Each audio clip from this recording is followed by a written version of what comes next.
여러분 지난 한 주 여러분의 삶 속에서 말씀을 나누었던 것처럼 하나님께서 주시는 은혜와 평강이 가득했기를 소망해요.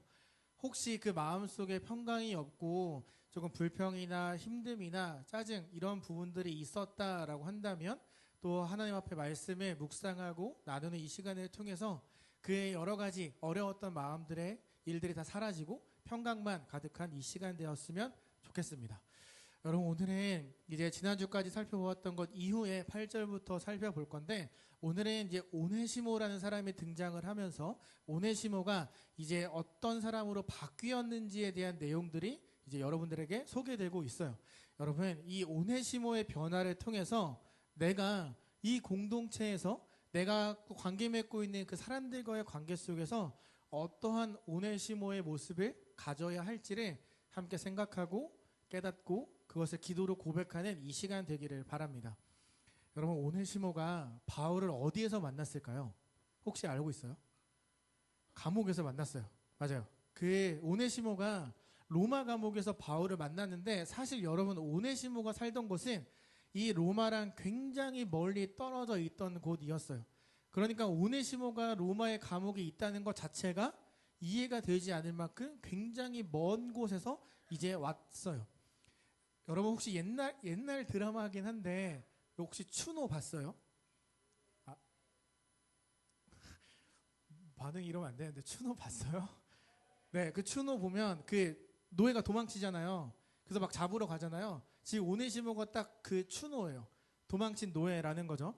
당시에 종이 도망을 치면 그 조선시대 추노꾼처럼 잡으러 가는 사람들이 있었고 이 사람의 얼굴을 그려서 붙여놓고 현상수배를 하기도 하고 이 사람을 잡아오면 돈을 주겠다라는 그런 현상금도 같이 붙여져 있었어요.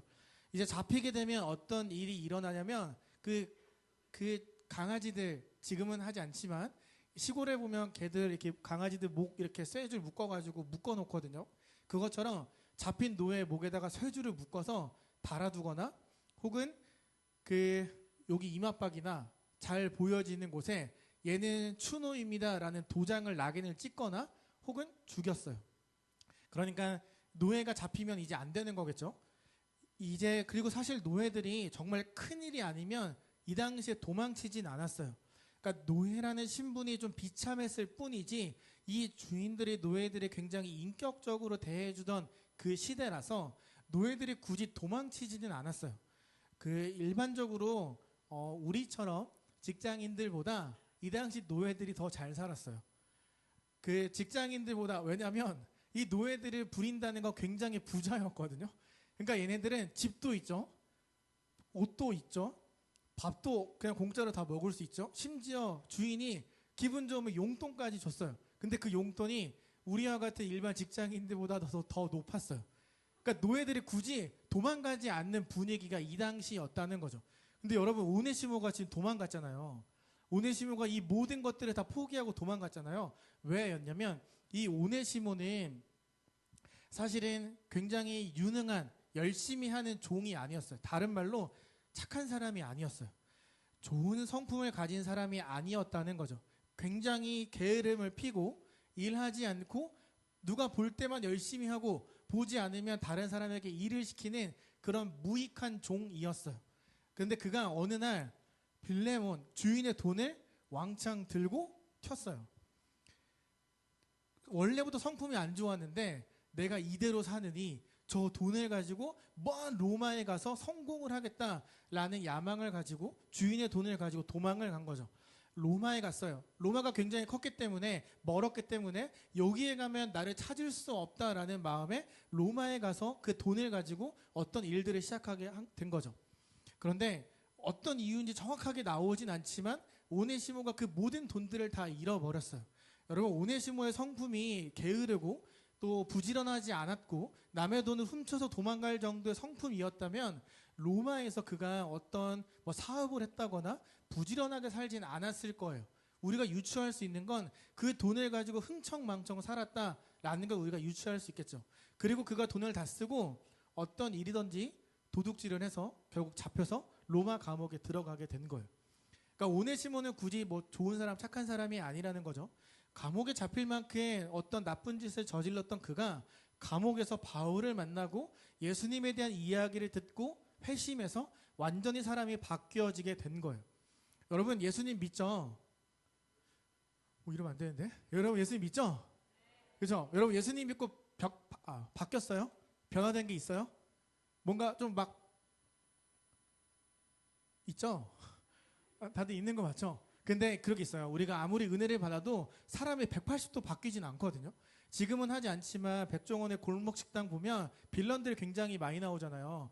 이러면 안 된다고 막 혼내고 막 소리 지르고 어르고 달래도 사람이 쉽게 바뀌지 않잖아요. 그에게는 어떻게 보면 골목 식당에 나와서 큰 돈을 벌 수 있는, 성공할 수 있는 기회가 그에게 주어졌는데, 골목 식당 잘 보면 다시 예전의 모습으로 돌아가는 사람들이 굉장히 많이 나오거든요. 뭔가 가르쳐 줄 땐 열심히 하지만 그가 떠났을 땐 다시 돌아가는 거죠. 그것처럼 사람이 쉽게 변하지 않는다는 거예요. 근데 오늘 성경을 보면 오네시모가 완전히 사람의 성향이 바뀌어져 버렸어요. 그가 갖고 있던 못된 습관들을 다 버릴 만큼 예수님의 사랑을 온전히 경험하게 된 거죠. 이건 바울이 다메섹에 가다가 예수님을 만나서 삶이 완전히 바뀌었던 것처럼 오네시모도 완전한 회심을 지금 이루어낸 거예요.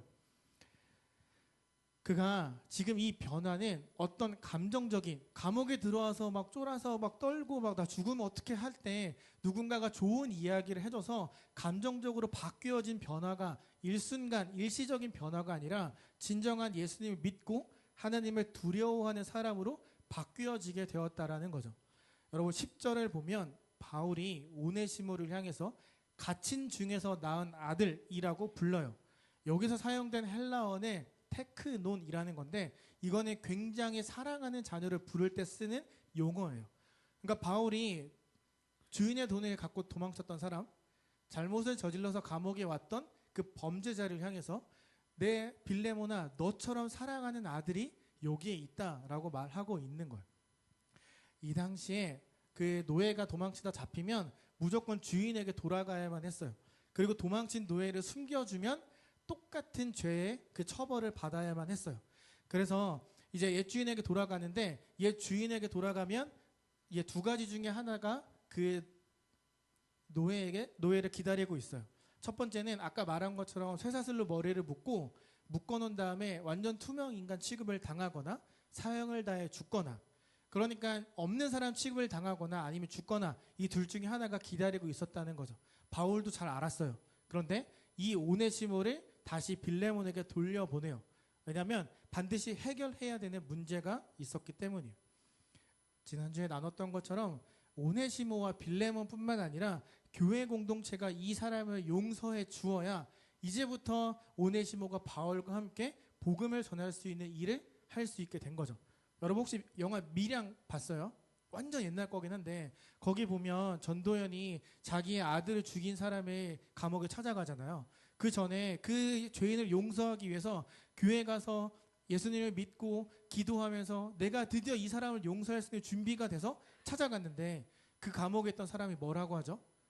난 이미 용서받았고 자유합니다 라고 이야기를 하잖아요. 그래서 전도연이 어떻게 해요? 눈이 돌아서 막 소리를 지르잖아요. 어떻게 이럴 수가 있냐고. 지금 딱 그 상황인 거예요. 오네시모가 하나님 앞에 용서를 받고 새 사람이 되었다 할지라도 중요한 건 원래 자신이 죄를 지었던 사람 앞에 가서 죄를 용서를 구하고 허락을 받는 그 과정이 지금 필요했다라는 거죠. 여러분 지금 10절이 되어서야 오네시모가 등장하잖아요. 이 빌레몬과 교회 사람들은 이 편지를 받고 1절부터 하나씩 읽어 내려가면서 우리를 향한, 자신들을 향한 바울의 사랑과 그 마음의 고백을 보면서 굉장히 기분이 좋았을 거예요. 제가 웹툰을 보다가, 저 웹툰이나 책 진짜 빨리 보거든요. 막 보다가 순간 딱 꽂히는 그런 대사가 있으면 정말 천천히 읽어요. 곱씹으면서 와 이거 내가 언젠가 설교 때 예화로 써야지 막 이러면서 엄청 천천히 곱씹으면서 읽거든요. 지금 이 교회 사람들이 그랬던 거예요. 1절부터 와 바울이 감옥에서도 우리를 위해 이렇게 기도하고 있고 우리에게 잘하고 있다고 칭찬하고 있구나, 그런 마음을 가지고 천천히 읽어 내려가고 있는데 갑자기 그들에게 상처를 주고 떠났던 오네시모의 이름이 10절에 딱 등장하는 거예요. 여러분 그 사람들이 어떤 기분이었을까요? 갑자기 웬 오네시모? 바울이 약점 잡혔나? 얘한테 지금 사기를 당했나? 왜 갑자기 오네시모가 나오지? 이런 생각을 그들이 분명히 했을 거예요. 뼈를 맞은 거죠. 막 칭찬 다 했는데 갑자기 오네시모를 품어줘라. 너무 당황스러운 그런 편지를 지금 읽고 있는 거죠. 여러분 10절에 우리나라 순이 아니라 원래 편지를 썼던 그 순으로 다시 보면 바울이 이렇게 이야기를 하고 있는 거예요. 막 칭찬해놓고 너희를 보면 내가 너무 기쁘다라고 해놓고 그런데 내가 감옥에 있을 때 얻은 자녀가 한 명 있습니다. 나는 당신들이 그 자녀를 사랑으로 품어주기를 호소합니다. 그를 제발 용서해 주세요. 사람들이 여기까지 보고 누굴까? 막 이런 생각했을 거 아니에요. 근데 갑자기 그는 오네시모입니다. 사람들이 분명히 여기서 저는 내가 잘못 봤나? 이름 맞아? 이렇게 했을 거라고 생각을 해요. 전혀 예상치 못했던 이름이 등장을 하는 거죠. 있을 때 태업을 일삼고 분위기를 흐리고 사람들을 괴롭히고 결국 돈을 들고 상처를 주고 도망갔던 무익하고 쓸모없던 종 오네시모가 갑자기 편지에 딱 등장을 하고 있는 거예요. 바울이 오해하고 있는 거 아닐까? 무슨 일이 일어난 걸까? 이런 생각을 가지고 사람들이 편지를 읽어 내려가기 시작해요. 여러분 8절에 보면 바울이 그리스도 안에서 아주 담대하게 내가 마땅한 일로 너에게 명할 수도 있으나 라고 말을 하는데 내가 너에게 명령할 수도 있어 빌레몬아 용서하라고. 그런데 난 그렇게 하지 않을 거야. 교회 공동체를 건강하게 세우려면 내 권위로 너에게 하라고 말하는 게 아니라 너가 진짜 마음에서 우러나오는 용서와 은혜를 가지고 대해야 되기 때문에 나는 너에게 어떤 강요도 하지 않을 거야 라고 말을 해요. 여기서 말하는 8절의 담대함은 너에게 내가 어떤 말을 해도 나는 거리끼지 않아. 나는 너에게 모든 거 말할 수 있는 그런 나이 많은 사람이고 권위자이고 나는 너의 스승이야 라는 의미를 담고 있는 거예요. 근데 스스로 지금 바울이 그런데 나는 그 담대함, 자유를 포기할 거야. 너에게 그 자유를 넘길 테니 너가 결정하고 그를 품어주기를 바래 라고 말하고 있는 거죠.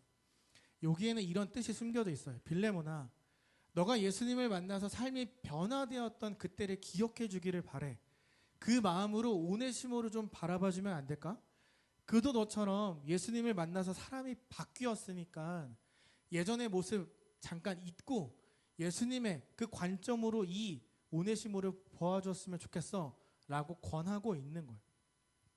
그 예수님을 사랑하는 그 마음을 삶으로 실천하기를 스스로 자원하기를 바라고 있는 거죠. 여러분 제가 목사로서 가장 행복한 순간이 언제인 줄 아세요? 양희석이란 인간 말고 목사로서 가장 행복한 순간이 언제인 줄 아세요? 여러분들이 무엇인가를 하고 싶다라고 말하면서 찾아올 때예요. 제가 뭐라고 말하지 않아도 여러분들이 어떤 의욕을 가지고 공동체를 위해서 저 이거 하고 싶어요 라고 찾아올 때 진짜 가장 행복해요. 교육부서처럼 제가 1부터 100까지 다 짜서 줄 수 있어요 프로그램. 그런데 그것보다 여러분은 청년이고 성인이잖아요. 자발적인 성김과 무엇인가를 하려고 하는 그 마음, 의지가 저는 굉장히 중요하다고 보거든요. 저기 밖에 붙어있는 버킷리스트 보면서 저 너무 기뻤어요. 아, 우리 이 청년들이 자기들만을 위한 그런 리스트를 짜는 게 아니라 공동체를 섬기고자 하는 마음이 있구나. 오늘처럼 앞에서 먼저 뭐 안내해주고 헌금위원도 섬겨주고 특성도 하고 하는 이 여러 가지 모습들, 여러분들이 자발적으로 이런 마음을 갖는 걸 보면서 제가 두 가지를 생각했어요. 첫 번째는 내 할 일은 이제 끝났구나. 공동체가 참 아름답다. 두 번째는 공동체가 이렇게 회복되고 활기차진 건 진짜 하나님의 특별한 은혜다라는 고백이 저에게 나오더라고요. 제가 지난주에 휴가를 가서 이제 비행기 타고 가면서 수련회 사진을 막 봤어요. 근데 갑자기 울컥하는 순간이 있었어요. 여러분 작년에 3월달 봄 말씀 축제 할 때 토요일 날 여기 몇 명 왔는지 혹시 여러분 기억나세요? 기억나세요? 29명 왔어요. 겨울 수련회를 대신했던 봄 말씀 축제 때 여러분 여기 29명이 왔어요. 제가 사진을 해가지고 한 명씩 다 세봤거든요. 29명이 왔어요. 이렇게 말할 수 있어요. 에이 토요일이었잖아요. 코로나니까 안 왔죠? 라고 말할 수도 있어요. 근데 저는 그렇게 생각하지 않아요. 우리에게 정말로 은혜를 그 원하는 마음이 있었다라면, 여러분들이 정말 은혜 받기를 사모하는 마음이 있었다라면 코로나였어도 와서 거리두기 하고 앉아서 예배를 드렸을 거예요. 왜 그렇게 제가 생각하는지 아세요? 다음날 주일에 29명보다 3배나 되는 인원이 와서 앉아 있었거든요. 토요일이어서가 아니라 코로나여서가 아니라 그냥 여러분들에게 미안하지만 마음이 없었던 거예요. 코로나 이후에 처음 열리는 그 말씀 축제 사경에 수련회 나랑 전혀 상관없었던 게 여러분의 마음들이었다는 거죠. 우리 마음이 자발적이지 않았던 거예요. 모이지 않고 별 관심이 없었다라는 걸 말하는 거죠. 근데 여러분 지금 보세요. 여러분 수련회 때 전 진짜 진심 미친 줄 알았어요. 그 텐션을 와 얘들 어떻게 유지할까 이런 생각을 했어요. 그리고 지금도 여러분들 마음속엔 어쩌면 그 은혜가 너무 진하게 남아서 혹은 매일매일 살아가면서 경험했던 하나님의 그 은혜가 여러분들에게 남아있어서 서로를 섬기고 공동체를 세워가려는 자발적인 마음들이 계속 생기고 있다라고 저는 믿어요. 공동체가 이렇게 빨리 회복되고 활기차진 건 정말 하나님의 은혜가 아니고선 어떻게 표현할 수 없다, 설명할 수 없다라고 저는 생각을 해요. 여러분 저는 늘 제 자신을 무익하다라고 생각하거든요. 그런데 하나님은 무익한 저에게 너무나 유익한 사람들을 붙여주신 거예요. 공동체가 회복되는 그 과정 속에 제가 있게 해주셨고 함께 그 공동체 회복을 볼 수 있게 해주셨고 같이 같은 방향을 보고 걸어갈 수 있는 너무나 많은 동역자들을 나에게 주셨다라고 저는 생각해요. 그래서 저는 요즘 너무 행복해요. 아, 내가 목사로서 정말 너무나 행복한 순간을 보내고 있구나. 하나님이 나에게 이런 공동체를 허락하셨구나 라는 생각을 하면서 정말 행복한 그런 시간들을 보내고 있어요. 여러분 지금 바울이 빌레몬에게 이러한 공동체성을 요구하고 있는 거예요. 너희가 정말로 그리스도를 사랑한다면 너희 마음속에 정말로 예수님을 닮고자 하는 마음이 1이라도 있다면 그 마음을 보여주기를 바래. 여러분 바울이 계속 주 안에 갇힌 나라고 표현하거든요. 바울은 지금 감옥에 있지만 자신의 정체성을 잃지 않은 거예요. 내가 감옥에 있는 건 예수 그리스도 때문이고 이 감옥에서 예수님을 아는 사람 모르는 사람 중에 모르는 사람들에게 복음을 전하라고 날 여기에 보내신 거야 라는 믿음의 확신이 있었던 거예요. 빌레몬이 예수님을 몰랐어요. 들어왔어요. 그러니까 그에게 찾아간 거예요. 그에게 복음을 전하는 거죠.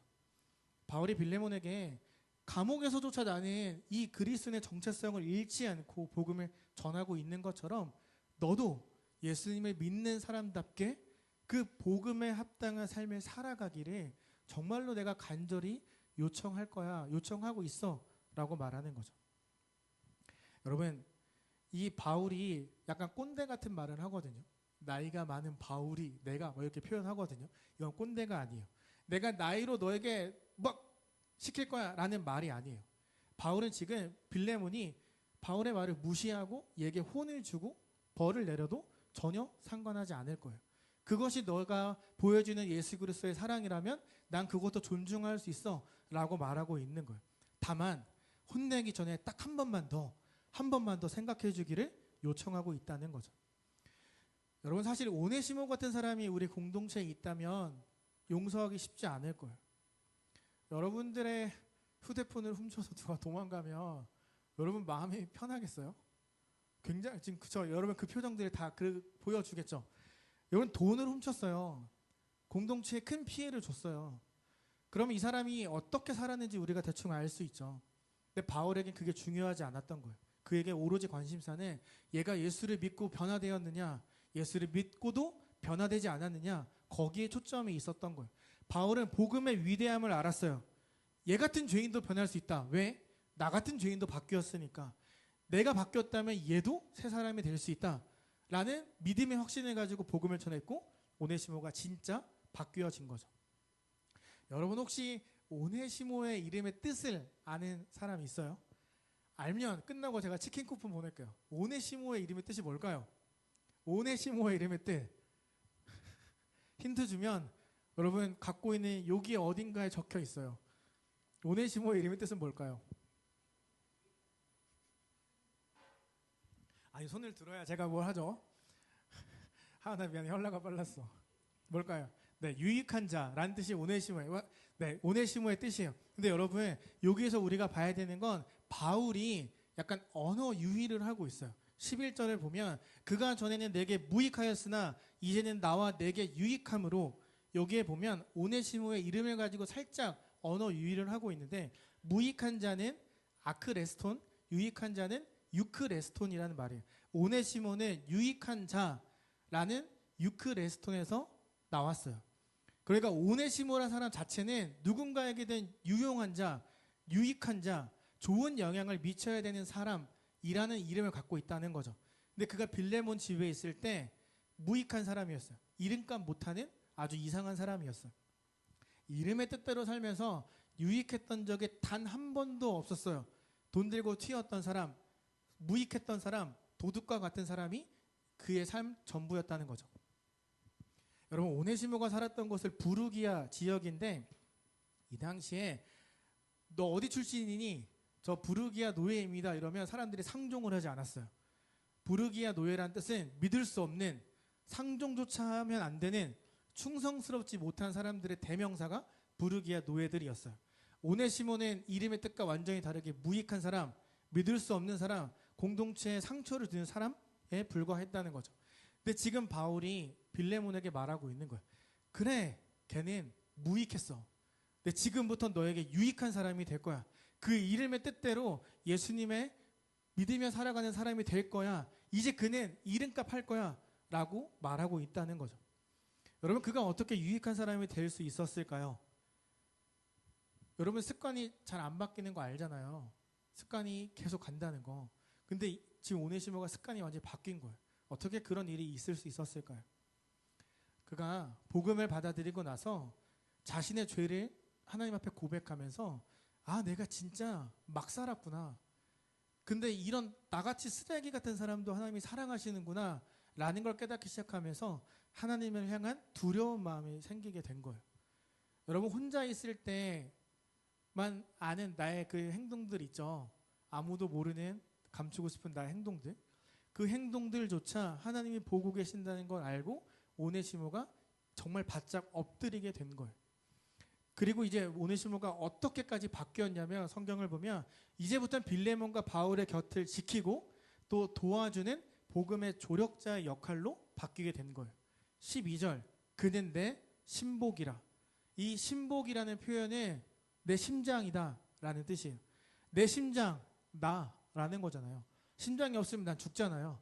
그러니까 이제부터 오네시모는 나에게 심장과 같은 존재야. 너에게도 심장과 같은 존재가 될 거야. 우리에게 정말 유익한 사람이 될 거야. 우리의 분신과 같이 예수님을 전하고 너를 위해 일할 수 있는 사람이 될 거야 라고 지금 보증하고 있어요. 지금 바울이 편지만 보내고 오네시모 내 곁에 둘게 라고 말할 수 있었지만, 그렇게 하지 않고 오네시모에게 편지를 줘서 보냈어요. 가서 모든 지난 잘못을 고백하고 용서를 구하고 돌아오라고 오네시모에게 기회를 준 거죠. 여러분, 빌레몬이, 그 교인이 오네시모가 바뀐 걸 두 눈으로 보지 않으면 여전히 그는 무익한 사람에 불과해요. 진짜 이 사람의 언행과 모든 것들이 바뀐 걸 실제로 보지 않으면 얘는 여전히 자신들에게 상처를 입히고 도망간 도둑놈에 불과한 거예요. 그러니까 바울은 이제 너희처럼 복음 안에 변화된 그리스도, 그 사람 오네시모를 보기를 바래 라는 마음으로 지금 보내고 있다는 거죠. 여러분, 지금 이 모습이 저와 여러분에게도 필요하다고 전 생각을 해요. 오네시모는 얼마나 떨렸겠어요. 하나님 앞에 용서를 받았지만 주인에게 돌아가는데 훔친 돈을 돌려줄 수 없잖아요. 다 썼잖아요. 지금 어떻게 보면 당연히 매 맞고 죽는 게 당연한 길을 다시 되돌아 가야만 했어요. 얼마나 떨렸을까요? 그리고 빌레몬은 보자마자 화가 빵 났을 텐데 편지를 생각하며 화를 누르고 사랑하는 마음을 얘게 보여주어야만 했어요. 두 사람 다 바울이 시켜서 만나서 그냥 그래 용서할게 이렇게 하는 게 아니라 진짜로 오네시모는 정말 미안한 마음을 가지고 엎드려야만 했고, 빌레몬은 복음을 붙들고 그래 용서하고자 하는 선택, 그 기로 앞에 두 사람이 서 있는 거예요. 오네시모가 섰어요. 편지를 전달했어요. 편지를 읽어요. 굉장히 미묘한 긴장감이 그 앞에 있었겠죠. 읽어 내려가다가 오네시모? 뭐 이런 과정들이 있지 않았을까요? 이 편지를 받다는 건 용서해야 된다는 의미예요. 이 편지를 다 읽고 나서 결정을 내려야 된다는 거죠. 편지가 다 끝나는 동안, 읽는 동안 오네시모가 서서 이렇게 쳐다봤겠어요? 무릎을 꿇고 잘못했다라고 용서를 빌고 있겠죠. 굉장히 어색한 그 긴장감 속에 지금 이 편지들이 읽혀지고 있다라는 거죠.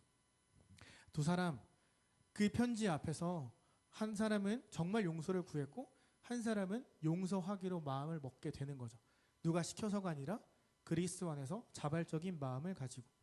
여러분, 우리가 앞으로, 아니 여러분들이 앞으로 만들어가야 되는 청년부, 교회, 공동체의 모습이 이와 같아요. 스스로 자원하는 모습으로 공동체를 섬기는 게 우리에게 필요해요. 여러분, 작년 말에 데코팀이 만들어졌죠. 그리고 우리 예배실 분위기가 많이 바뀌었어요. 솔직히 계속해서 여러분들을 위해서 어떻게 이 공간을 꾸밀까를 늘 고민하고 있어요.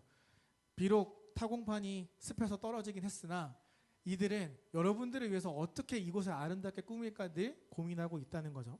여러분, 수련회 TF팀도 마찬가지예요. 솔직히 전 그렇게까지 목숨 걸고 할지 몰랐어요. 그렇게까지 막 다 짜내면서까지 할지 몰랐는데 그 기간 동안 TFT가 섬겼던 것처럼 다른 청년들은 정말 행복하게 그 시간들을 보낼 수 있었다는 거죠.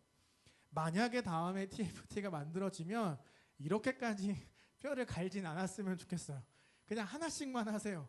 이 사람이 저거하고 저거하고 다 하지 말고. 공동체를 사랑하는 마음은 알지만 다른 사람들에게도 기회를 주었으면 해요. 여러분, 또 임원들 봐요. 재임원, 순장 다 각자 자리에서 공동체를 생각하면서 내 시간을 기꺼이 투자하면서 머리를 싸매고 연습하고 기도하고 있잖아요. 오늘 올리에서 처음 기도팀 모임이 시작되었는데 솔직히 좀 마음이 막 울컥울컥했어요. 와, 드디어 자원해서 기도하는 형제 자매들이 생겼구나. 정말로 이 공동체를 위해서 기도하는 이 기도의 사람들이 세워지고 있구나. 너무너무 행복했어요. 하나님이 얼마나 기뻤을까요? 이렇게 세워져가는 공동체를 보면서 여러분이 앞으로 만들어가야 되는 교회, 가오누리 공동체는 이렇게 자발적인 헌신과 섬김 그리고 사랑으로 용납하고 품어주면서 서로를 세워가는 그러한 모습이 우리에게 있어야만 한다는 거예요. 제가 강요해서 이거 하세요 라가 그렇게 해서 하는 게 아니라 정말 주시는 감동에 따라 스스로 순종하면 하는 선택을 통해서 교회 공동체를 세워나가는 그 모습이 여러분에게 있어야 되고 바울이 지금 빌레몬과 오네시모에게 그것을 요구하고 있어요. 15절에 보면 아마 그가 잠시 떠나게 된 것은 너로 하여금 그를 영원히 두게 하려 함이니. 좀 말이 이상하지 않아요? 죄를 짓고 떠난 사람이 그를 빌레몬 옆에 영원히 두게 하려고 잠깐 떠났다. 이 말이 좀 이상하잖아요. 도둑놈이잖아요. 근데 어떻게 이를 영원히 내 옆에 두겠어요? 용서받지 못할 사람이 오네시모란 건 맞아요. 근데 그런 사람도 하나님이 자녀로 불러주셨어요. 바울을 만나 예수님을 듣고 받아들이고 새 사람이 되었다는 거죠. 여러분, 오네시모가 그 집을 떠나지 않았다면, 먹튀하지 않았다면 그는 집안에서 끊임없이 불화를 만들어내는 무익한 사람으로 살다 죽었을 거예요. 어쩌면 화가 난 빌레몬이 그에게 벌을 내렸을 수 있고 그의 못된 행동을 본 같은 노예들이 그를 끌고 가서 뭐 어떻게 했을지도 모르죠. 그는 그 집에 있었으면 계속 무익한 사람으로 남았을 거예요. 하지만 그가 악한 행동을 하고 떠났으나 빌레몬을 떠나 상처를 주었으나 예수님이 그를 무익한 자에서 유익한 자로 바꾸어 주셔서 다시 보내셨어요. 악을 선으로, 무익을 유익한 사람으로 함께 걸어갈 수 있는 내 심장을 줄 수 있는 동역자로 바꾸어서 하나님이 그를 다시 빌레몬 곁에 보내신 거예요. 그는 용서받을 자격이 없는 사람이지만 하나님이 그를 부르셨다, 바꾸셨다. 그리고 그에게 너에게 정말 필요한 사람으로 많은 은혜를 주셨다. 그러니 악을 선으로 바꾼 하나님의 은혜를 이제는 너가 보기를 바래 라고 바울이 말하고 있는 거죠. 사람이 바뀌었다는 것, 하나님의 은혜로 사람이 완전히 바뀐 그 놀라운 은혜를 너도 경험하기를 바래 라고 바울이 말하고 있다는 거예요. 사랑하는 청년 여러분, 미안하지만 사실 저도 여러분도 오네시모와 별 다르지 않아요. 우리에게 모든 자유를 허락하고 많은 것들을 주신 하나님을 배신할 때가 있고 하나님보다 세상을 더 좋아할 때가 있고 세상 앞에 자꾸 나아가려는 그 모습들이 우리에게도 있어요. 그리고 어떤 일을 해도 용서해 주시니까 그걸 악용해서 나를 위해 마음들을 사용하며 살아가는 모습이 저와 여러분에게도 있다는 거죠. 여러분, 혹시 여러분 중에 난 오네시모랑 달라요. 난 진짜 하나님을 경외하고 두려워하고 매일매일 말씀 묵상하고 매일매일 1시간씩 기도해요. 나는 얘랑 달라요 라고 자신 있게 말할 수 있는 사람 혹시 있나요? 있을까요?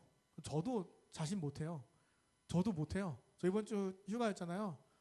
못했어요. 고백하면 못했어요. 저도 똑같아요. 우리 다 이런 오네시모의 모습이 있다라는 거죠. 근데 여러분, 이 오네시모의 변화를 통해서 우리가 생각해야 돼요. 여러분은 어떤 신앙인, 저는 어떤 그리스도인이 되고 싶은 걸까요? 여러분의 공동체에 여러분이 관계 맺고 있는 사람들과의 모든 그 상황 속에서 무익한 자, 혹 유익한 자, 어떤 사람이 되고 싶은가요? 여러분은 사람들에게 상처를 주는 사람이 되고 싶은가요? 아니면 위로를 주고 사랑을 나누어 주는 사람이 되고 싶은가요?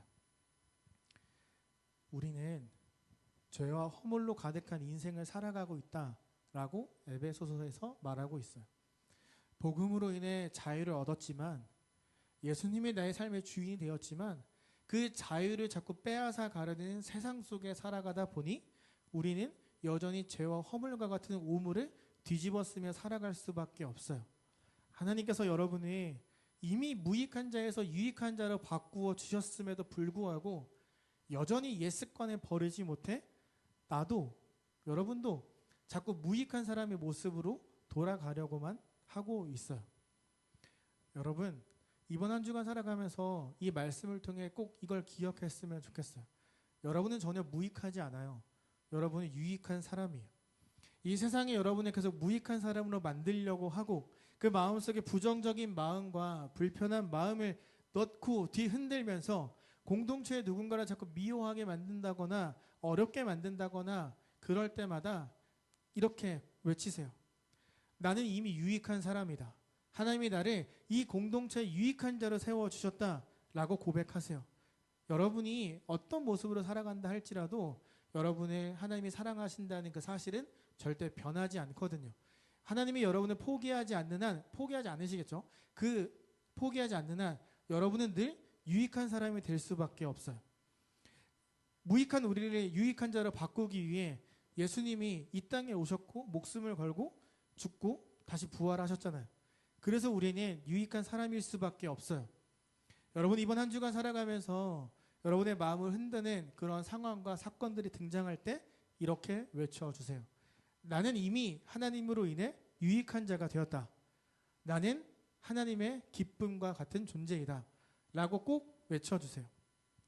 여러분, 별거 아닌 것 같은 이 짧은 두 가지 외침이 지금 빌레몬서를 전체 통과하고 있는 하나님의 기쁨과 은혜, 그리고 불안한 여러분의 마음속에 평강을 계속해서 불어넣어 줄 거예요.